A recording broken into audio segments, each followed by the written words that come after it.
السلام علیکم every one. I hope کہ آپ کو اس کی لاسٹ ایپیسوڈس اچھی لگی ہوں گی. اس کی تیسری ایپیسوڈ کا آغاز کرتے ہیں. ارم خاصی کمپلیکس لگتی ہے نہیں؟ ارم دور ہوئی تو زارا اس کی طرف گھومی اور تم اس کے انہی کمپلیکسز کو ہوا دے رہی تھی. وہ الٹا اسی پہ خفا ہوئی. تایا فرقان صرف اسکارف کی سختی کرتے ہیں. وہ بس اس بات پہ خود ترسی کا شکار ہے اور تم بھی اس کا ساتھ دے رہی تھی. میں نے سوچا کہ بیچاری نہیں ہے وہ بیچاری. اب اس کو بھی یہی سمجھانا کہ خواہ مخواہ خود ترسی سے نکل آئے. ویٹر ہاتھ میں کارڈ پکڑے حیا کی طرف کھلے شیشے کے باہر آ چکا تھا. تمہیں یاد ہے زارا، پچھلے سال جب یونیورسٹی والوں نے ہمیں ترکی کے ٹرپ کی آس دلائی تھی اور آخر میں پہنچ کر سارا پروگرام ہی کینسل کر دیا تھا. آرڈر لکھوا کر وہ شیشہ اوپر چڑھاتے ہوئے یاد کر کے کہنے لگی، میں تو اتنی مایوس ہو گئی تھی کہ سوچا بھی نہ تھا کہ کبھی ترکی جا سکوں گی. اس کی آواز میں بہت خوشی تھی. زارا اور وہ انٹرنیشنل اسلامک یونیورسٹی میں LLB آنرز کے 5ویں سال میں تھی. اس کا 7واں سیمسٹر درمیان میں تھا جب یورپی یونین کی اسپانسرڈ اسکالرشپ کا اعلان ہوا، جس کے تحت یورپ اور ایشیا کی یونیورسٹیز کے مابین طلباء کا تبادلہ ہونا تھا. یوں چند ماہ کے لیے یہاں سے کچھ طلباء یورپ کی یونیورسٹیز جائیں گے، سیمسٹر پڑھ کر واپس آ جائیں گے. جب یورپین یونیورسٹیز میں درخواست دینے کی باری آئی تو اسے ترکی کی اسپانجی یونیورسٹی کا فارم سب سے آسان لگا، مگر پھر ایک ہسپانوی یونیورسٹی میں بھی ساتھ ہی اپلائی کر دیا اور اب بالآخر اسپانجی نے اسے منتخب کر لیا تھا. ادھر 7واں سیمسٹر پورا کر کے اسے فروری میں 5 ماہ کے لیے ترکی جانا تھا. ابھی دسمبر چل رہا تھا، جہاں اس کے اپنے مضامین تو نہ تھے کہ ترکی کا قانون پاکستان کے قانون سے مختلف تھا. 5 ماہ کے لیے وہ اپنی مرضی سے کوئی بھی مضمون پڑھ سکتی تھی. پھر واپس پاکستان آ کر LLB کا 8واں سیمسٹر شروع کرنا تھا. کتنا مزہ آئے حیا، اگر کوئی رومانٹک سا ہینڈسم سا ہم سفر تمہیں مل جائے تو تمہارا سفر کتنا خوبصورت ہو جائے گا. ہم سفر کوئی نہیں ملنے والا، کیونکہ پاکستان سے اسپانجی صرف ہم 2 لڑکیاں ہی جا رہی ہیں اور پھر ہم ٹھہرے آل وومن یونیورسٹی میں پڑھنے والے. خدیجہ رانا جو تمہارے ساتھ جا رہی ہے، اس سے کوئی بات ہوئی؟ ویٹر نے شیشہ بجایا تو حیا چونکی، پھر شیشہ نیچے کرنے لگی. نہیں، خدیجہ رانا کو تو میں نہیں بھی جانتی، معلوم نہیں کون ہے. اس نے سلش کے گلاس پکڑے، زارا کا اسے تھمایا اور ارم کا ڈیش بورڈ پر رکھا. پھر اپنا گلاس لبوں سے لگایا. ٹھنڈا سا سلش اندر تک اتر گیا تھا. بے دھیانی میں وہ شیشہ بند کرنا کب بھولی، اسے علم نہ ہو سکا. دفعتاً زارا کا موبائل بجا. زارا نے سپ لیتے ہوئے موبائل کان سے لگایا. ہیلو اماں جی. کیا؟ آواز خراب ہے، 1 منٹ. زارا کے فون پہ غالباً سگنل ٹھیک نہیں آ رہے تھے. وہ سلش کا گلاس ہاتھ میں پکڑے دروازہ کھول کر باہر چلی آئی. حیا اپنے گلاس سے چھوٹے چھوٹے سپ لیتے زارا کو ونڈ اسکرین کے پار سے دیکھتی رہی. اب وہ دور ایک درخت کے ساتھ کھڑی فون پہ بات کر رہی تھی. ہیلو مائی لیڈی، کوئی ایک دم سے اس کے بہت قریب آ کر بولا. وہ ڈر کر اچھلی. ذرا سا جوس کپڑوں پہ چھلک گیا. کھلی کھڑکی پہ ایک عورت مسکراتے ہوئے جھکی ہوئی تھی. میک اپ سے اٹا چہرہ، چمکتا ہوا آئی شیڈ، بھڑکتی ہوئی سرخ بالوں کا جوڑا، چمچم کرتے کپڑے. وہ عورت نہیں تھی مگر وہ مرد بھی نہیں تھا. کیسے ہو جی؟ وہ اس کی کھڑکی پر پورا جھکا کھڑا تھا، گلاسز کے ہاتھ میں کانپا. بے اختیار اس نے شیشہ اوپر چڑھانا چاہا مگر اس کے ہاتھ درمیان میں تھے. ڈرو نہیں باجی جی، میں آپ کی دوست ہوں، ڈولی کہتے ہیں مجھے. ہٹو ہٹو. وہ گھبرا گئی. خواجہ سرا کے وجود سے سستے پرفیوم کی تیز خوشبو اٹھ رہی تھی. اسے کراہت سی آئی. ذرا بات تو سنو. اس نے اپنا چہرہ مزید جھکایا اور اس سے پہلے کہ وہ آگے بڑھتا حیا نے سلش کا بھرا ہوا گلاس کے منہ پر الٹ دیا۔ ٹھنڈی ٹھار برف چہرے پہ پڑی تو وہ جھٹکے سے پیچھے ہٹا۔ اس نے پھرتی سے شیشہ اوپر چڑھا لیا۔ سنو جی، وہ مسکرا کر چہرہ صاف کرتا شیشہ بجانے لگا۔ بند شیشے کے باعث اس کی آواز ہلکی ہو گئی تھی اور اب وہ کوئی گیت گنگنانے لگا تھا۔ کپ کپاتے ہاتھوں سے اس نے چابی گھمائی اور گاڑی وہاں سے نکال لی۔ بیکری کے داخلی دروازے کے سامنے کار لا کر اس نے پلٹ کر دیکھا۔ وہاں درختوں کے ساتھ وہ ڈولی نامی خواجہ سرا ابھی تک کھڑا تھا۔ وہ اس کے پیچھے نہیں آیا تھا اور اب گا بھی نہیں رہا تھا، بس خاموش گہری نظروں سے اسے دیکھ رہا تھا۔ اسے بے اختیار جھرجھری سی آئی۔ کہاں رہ گئی یہ دونوں؟ اس نے جھنجھلا کر ہارن پہ ہاتھ رکھ دیا، پھر گردن موڑ کر دوبارہ دیکھا۔ وہ ابھی تک اسے ہی دیکھ رہا تھا۔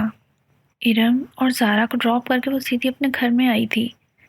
ڈنر کا وقت ہونے والا تھا۔ اس نے یہ کپڑے ڈنر کی مناسبت سے ہی پہنے تھے، مگر جوس چھلکنے سے ذرا سا داغ پڑ گیا تھا۔ اس نے جلدی سے دوپٹے کا وہ حصہ دھو کر اسے استری کیا۔ اسے رہ رہ کر وہ خواجہ سرا یاد آ رہا تھا۔ اس برادری کے لوگ اکثر آ کر پیسے مانگتے تھے، مگر ایسی حرکت تو کبھی کسی نے نہیں کی تھی۔ اس خواجہ سرا کی عجیب نگاہیں اور انداز، اسے پھر سے جھرجھری آئی۔ پھر جب اپنی تیاری سے مطمئن ہو کر وہ باہر آئی اور لابی کا دروازہ کھولا تو پاؤں کسی چیز سے ٹکرایا۔ وہ چونک گئی۔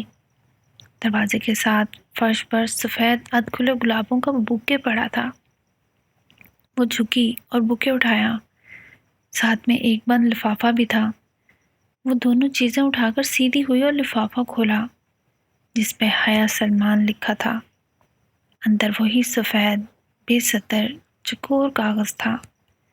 اس کے وسط میں اردو میں لکھا تھا، امید کرتا ہوں کہ آپ کا آج کا ڈنر اچھا گزرے گا۔ اس نے لفافہ پلٹ کر دیکھا، کہیں بھی کچھ اور نہیں لکھا تھا، بس لفافے پر گزشتہ روز کی مہر لگی تھی۔ یہ کون تھا اور کیوں اسے پھول بھیج رہا تھا؟ وہ بکے اور خط کمرے میں رکھ کر سارے معاملے پہ الجھتی رہی۔ تایا فرقان کے گھر خوب چہل پہل لگی تھی۔ لاؤنج میں سب کزنز بیٹھے تھے۔ ایک طرف خواتین کا گروہ خوش گپیوں میں مشغول تھا۔ مرد حضرات یقیناً ڈرائنگ روم میں تھے۔ ان کے خاندان میں کزنز کی بے تکلفی کو بری نظر سے نہیں دیکھا جاتا تھا۔ تایا فرقان چاروں بہن بھائیوں میں سب سے سخت تھے اور ان کی سختی ارم کے سکارف لینے اور گھر سے باہر لڑکوں سے بات کرنے پہ تھی۔ ارم اور باقی کزنز بھی عموماً اپنے کزنز کے سوا باہر کے کسی لڑکے سے بات نہیں کرتی تھیں۔ حیا اور ارم تو پڑھتی بھی آل ویمن یونیورسٹی میں تھیں۔ ہاں، دوسرے چچا اور خود سلیمان صاحب مستقبل میں اپنے بچوں کی شادیاں یقیناً مکس گیدرنگ میں رکھیں گے، یہ سب کو معلوم تھا۔ ان کا خاندان زیادہ بڑا نہ تھا۔ وہ لوگ 3 بھائی اور 1 بہن تھے۔ تایا فرقان سب سے بڑے تھے۔ داور، فرخ اور ارم ان کے بچے تھے۔ فرخ میڈیکل کر چکا تھا اور آج کل پولی کلینک سے ہاؤس جاب کر رہا تھا۔ وہ حیا سے 3 سال بڑا تھا۔ سمی فرخ سے سال بھر چھوٹا تھا اور MBA کر کے جاب کر رہا تھا۔ ارم حیا سے سال بھر چھوٹی تھی۔ آج کل سب سے بڑے داور کی شادی تیار تھی۔ تایا فرقان کے بعد سلمان صاحب تھے۔ حیا ان کی اکلوتی بیٹی تھی اور روحیل اکلوتا بیٹا۔ روحیل پڑھائی کے سلسلے میں امریکہ میں ہوتا تھا۔ اب ان کے گھر میں سلیمان صاحب، فاطمہ بیگم اور حیا، بس یہی تینوں تھے۔ پھر زاہد چچا تھے۔ ان کی بڑی 2 جڑواں بیٹیاں مہوش اور سہرش تھیں۔ پھر بیٹا رضا جو کہ انجینئر تھا۔ سب سے چھوٹی بیٹی ثنا او لیول کر رہی تھی۔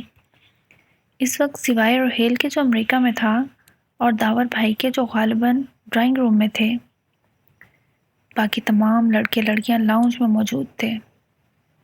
لڑکیاں کارپٹ پہ دائرہ بنا کر بیٹھی تھیں۔ ارم کے ہاتھ میں ڈھولک تھی۔ اس کا دوپٹہ سر سے ڈھلک کر کندھے پہ آ گیا تھا۔ اگر ابھی تایا فرقان آ جائے اور وہ مہوش، سہرش اور ثنا کے ہمراہ سر ملا رہی تھی، جبکہ رضا، فروخ اور سمیع اوپر کرسیوں پہ بیٹھے مذاکراً لڑکیوں کی طرف فکریں اچھال رہے تھے۔ ہیلو ایوری ون، وہ سینے پہ ہاتھ باندھے چلتی ہوئی اس کے قریب آ کر رکی تو سب کی نگاہیں اس کی جانب تھیں۔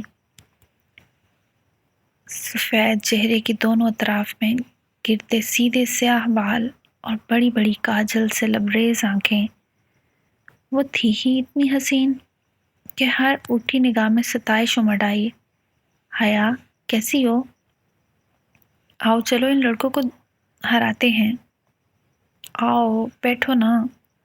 بہت سی آوازیں اس سے ٹکرائیں، مگر اس نے بے نیازی میں بھری مسکراہٹ سے شانے اچکائے۔ پہلے میں سائمہ تائی کی کچن میں ہیلپ کرا دوں۔ اس نے ارم کی امی کا نام لیا، جن کو اس نے آتے ہوئے اٹھ کر کچن کی طرف جاتے دیکھا تھا۔ سائمہ تائی نے یقیناً اس کو آتے نہیں دیکھا تھا، ورنہ اسے بلوا لیتی۔ ارم سے زیادہ سمجھدار تو بقول ان کے حیا تھی۔ سائمہ تائی کے پیچھے زاہد چچا کی بیگم عابدہ چچی بھی چلی گئی تھی۔ اب صوفے پہ حیا کی امی فاطمہ بیگم تنہا بیٹھی تھی۔ اماں، میں ذرا سائمہ تائی کے ساتھ ہیلپ کرا دوں۔ ان کو اپنی طرف دیکھتا پا کر اس نے اپنی بات دہرائی تو انہوں نے مسکرا کر سر ہلا دیا۔ وہ مطمئن سی آگے بڑھ گئی۔ راہداری پار کر کے کچن کے دروازے کی سمت بڑھی ہی تھی کہ سائمہ تائی کی تیز آواز سماعت سے ٹکرائی۔ جیسے میں جانتی ہی نہیں ہوں کہ یہ سارے رنگ ڈھنگ کس کے لیے ہوتے ہیں۔ ایک میرے ہی بیٹے ملے ہیں ان کو پاگل بنانے کے لیے۔ وہ بے اختیار 2 قدم پیچھے دیوار سے جا لگی۔ یہ سائمہ تائی کس کی بات کر رہی تھی؟ تبھی میں کہوں بھابھی کہ رضا کیوں ہر وقت حیا حیا کرتا ہے۔ وہ عابدہ چچی تھیں۔ اپنے نام پہ وہ چونک سی گئی۔ وہ کہہ رہی تھی، پچھلی دفعہ جب سلیمان بھائی کے گھر کھانے پہ آئے تھے تو کیسے تیار پھر رہی تھی۔ تب سے رضا میرے پیچھے پڑا ہے کہ حیا کا رشتہ مانگے۔ اس لڑکی کو لڑکوں کو متوجہ کرنے کا فن آتا ہے۔ عابدہ کتنی مشکل سے داور کے دل سے اس کا خیال نکالا تھا۔ میں نے اور فرقان نے، وہ تو اڑ ہی گیا تھا کہ شادی کرے گا تو صرف حیا سے، مگر جب فرقان نے سختی کی تو بھلا ایسی بے پردہ اور آزاد خیال لڑکی کو اپنی بہو بنا کر ہم نے اپنی آخرت بگاڑنی ہے؟ تب کہیں جا کے وہ مانا۔ مگر اب فرخ، کیا کروں اس لڑکے کا؟ یہ ابھی بھی اس طرح کیل کانٹوں سے لیس ہو کر آ جائے گی اور فرخ پھر اس کے جانے کے بعد ضد پکڑ لے گا۔ اب میرے ارم بھی تو ہے، مجال ہے کہ سر سے دوپٹہ لیے بغیر گھر سے نکلے۔ سائمہ تائی فخر سے کہہ رہی تھی، اور وہ دھواں دھواں ہوتے چہرے کے ساتھ بمشکل دیوار کا سہارا لے کر کھڑی تھی۔ اسے لگا کہ اس نے اگر کچھ مزید سنا تو اس کے اعصاب جواب دے جائیں گے۔ اپنے وجود کو سنبھالتے ہوئے وہ پلٹ آئی۔ کسی بات پہ ہنستے ہوئے فروخ کی نگاہ اس پہ پڑی جو راہداری سے چلی آ رہی تھی تو اس کی ہنسی تھم گئی۔ وہ بے اختیار مسکرایا۔ قبول صورت سا فروخ، جس کی رنگت ٹف روٹین کے باعث مزید سانولا گئی تھی، مگر مسئلہ اس کی واجبی شخصیت یا حیا کی بے پردگی کا نہ تھا۔ اصل بات تو وہ سب جانتے تھے، پھر بھلا اس کے بارے میں رضا یا فروخ نے سوچا بھی کیسے؟ وہ ایک سپاٹ نگاہ فروخ پہ ڈال کر چپ چاپ فاطمہ بیگم کے ساتھ صوفے پہ آ بیٹھی۔ تمہیں کیا ہوا؟ انہوں نے غور سے اس کے چہرے کو دیکھ کر پوچھا۔ کچھ نہیں اماں، فاطمہ مطمئن ہو گئی اور وہ سائمہ تائی کے بارے میں سوچنے لگی، جن کا حیا میری جان کہتے منہ نہ تھکتا تھا، اور تایا فرقان کے لیے تو وہی بڑی بیٹی تھی، لیکن اندر سے ان لوگوں کے ایسے خیالات ہوں گے وہ گمان بھی نہیں کر سکتی تھی۔ اور وہ پھول، وہ بھی رضا یا فرق میں سے ہی کسی نے بھیجے ہوں گے۔ مگر کل رات جب پہلی دفعہ پھول آئے تھے تب تو فرق نائٹ ڈیوٹی پہ تھا اور رضا تھا تو اسلام آباد میں ہی، مگر ان دونوں میں سے کسی کو اس کے اسپانجی کے سلیکشن کے بارے میں کیسے علم ہوا؟ شاید جب وہ زارا کو فون پہ بتا رہی تب کھڑکی کے باہر کچھ کھڑکا تھا۔ جو کوئی بھی تھا یقیناً اس نے کھڑکی کے باہر سے ساری بات سن لی ہوگی اور سن کر ہی وہ خط لکھ کر پھولوں کے ساتھ ادھر رکھ گیا ہوگا، مگر اس پہ تو کوریئر کی ایک روز قبل کی مہر تھی۔ شاید اس نے کوئی جعلی مہر استعمال کی ہوگی، مگر اتنے جھمیلوں میں فاروق اور رضا جیسے جاب والے مصروف بندے کیوں پڑیں گے بھلا؟ اس کا دل کہتا تھا یہ نہ فاروق ہے نہ رضا بلکہ کوئی اور ہے۔ خیر جہنم میں جائے جو بھی ہے، ان دونوں کا دماغ تو ابھی ٹھیک کرتی ہوں۔ وہ تیزی سے اٹھ کے لڑکے لڑکیوں کے گروپ کے پاس چلی گئی۔ ارم سامنے کھڑے کھڑے اس نے مخصوص بے نیازی سے سینے پہ ہاتھ باندھے ارم کو پکارا تو سب رک کر اسے دیکھنے لگے۔ کیا تم لوگوں نے سبین پھپھو کی شادی کا کارڈ بھیجا تھا ترکی؟ اس نے فاروق اور رضا کے چہروں کو دیکھا۔ وہ دونوں چونکے تھے اور دونوں کو ہی اس کی بات پسند نہیں آئی تھی۔ جیسے پھپھو کا کارڈ سلیمان چچا کو دیا تھا، انہوں نے بھجوا دیا ہوگا، اور ہاں پھپھو کو ابا نے فون کر دیا تھا۔ کیا وہ آئیں گی؟ آنا تو چاہیے، آخر قریبی رشتہ ہے، تم سے نہ صحیح ہم سے تو ہے۔ اس نے قریبی رشتہ پہ زور دے کر ایک جتاتی نظر فاروق اور رضا پہ ڈالی۔ وہ دونوں اپنی اپنی سوچوں میں گم تھے۔ پھر کھانے کے وقت سائمہ تائی نے سب سے پہلے اسے بلایا۔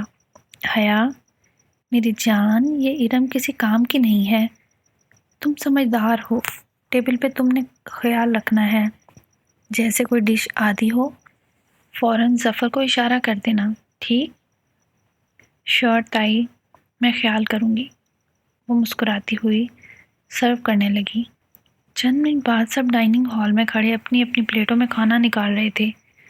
ڈائننگ ٹیبل کے اطراف سے کرسیاں ہٹا کر ایک دیوار کے ساتھ لگا دی گئی تھیں تاکہ سب اپنی مرضی سے کھانا نکال کر ادھر ادھر ٹہلتے ہوئے کھاتے رہیں۔ تایا جان آپ نے سلاد نہیں لیا؟ وہ رشین سلاد سے بھرے شیشے کا بڑا پیالہ اٹھائے تایا فرقان اور سلمان صاحب کے پاس آئی، جو اپنے دھیان میں محو گفتگو تھے۔ اس کے پکارنے پہ چونکے، تھینک یو بیٹا۔ تایا فرقان مسکرا کر چمچے سے سلاد اپنی پلیٹ میں نکالنے لگے۔ وہ شلوار کرتے میں ملبوس تھے، کندھوں پہ شال تھی اور بارروب چہرے پہ مونچھیں۔ سلمان صاحب ان کے برعکس کلین شیو، خاصے سمارٹ اور ہینڈسم لگ رہے تھے۔ دونوں کی سوچ بھی اپنے حلیوں کی مانند تھی۔ ابا آپ بھی لینا۔ سلیمان تم نے سبین کو کارڈ پوسٹ کر دیا تھا؟ تایا کو اچانک شاید اس کی شکل دیکھ کر یاد آیا۔ سلمان صاحب کا چمچے میں سلاد بھرا ہاتھ ذرا سست ہوا اور چہرے پہ کڑواہٹ پھیل گئی۔ بہت آہستہ آہستہ انہوں نے سلاد سے بھرا چمچہ اپنی پلیٹ میں پلٹا کر دیا تھا۔ ایک لہجے میں عجب کارڈ تھی جو حیا کے لیے نہیں تھی۔ ابا سبین پھپھو شادی پہ آئیں گی؟ وہ پوچھے بنا نہ رہ سکی۔ کل مہندی ہے نا، آنا ہوتا تو اب تک آ گئی ہوتی۔ 30 سالوں میں جو عورت صرف چند دفعہ ملنے آئی ہو وہ اب بھی نہ آئے تو بہتر ہے۔ حیا تو کیا فرقان تایا بھی دنگ رہ گئے۔ سلیمان کیا ہوا؟ تھینک یو بیٹا، جواب دینے کے بجائے سلمان صاحب نے کا اشارہ سمجھ کر سر جھکائے وہاں سے چلی آئی۔ بہت آہستہ سے سلاد کا پیالہ میز پہ رکھا اور اپنی آدھی بھری پلیٹ اٹھائی، مگر اب کچھ بھی کھانے کو جی نہیں چاہ رہا تھا۔ یہ ابا کو کیا ہو گیا تھا؟ وہ پھپھو کے بارے میں ایسی گفتگو کیوں کر رہے تھے؟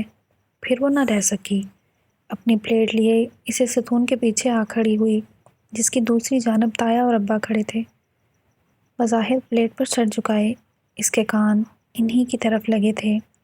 حیا کے لیے عمیر نے اپنے بیٹے کا پرپوزل دیا ہے، سلمان صاحب اپنے دوست اور اپنی کمپنی کے شیئر ہولڈرز کا نام لے کر کہہ رہے تھے، اور اس کے ہاتھ میں پکڑی پلیٹ لرز گئی۔ دل سہم اٹھا، یہ کیا کہہ رہے ہو؟